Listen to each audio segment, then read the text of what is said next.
Okay, class, for the third exercise, which is the step ups, you need a stool or somewhere yung parang naka-elevate siya. 'Di ba sa mga parking slot may mga yung mahabang ganun na mga half 6 inches, mga ganun taas.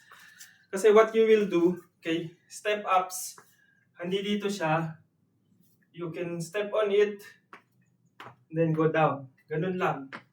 So, imagine na lang may imaginary ano rito. Pero you need something to step on to. Siguro sa labas ng bahay, yung mga, di ba, sa kalsada, meron siyang sidewalk. Yun, pwede kayo dun mag-step ups.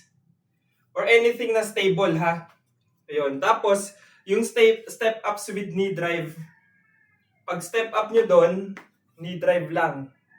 Naka 90 degrees to, naka point yung toes, tapos baba. Okay, step up, knee drive, down.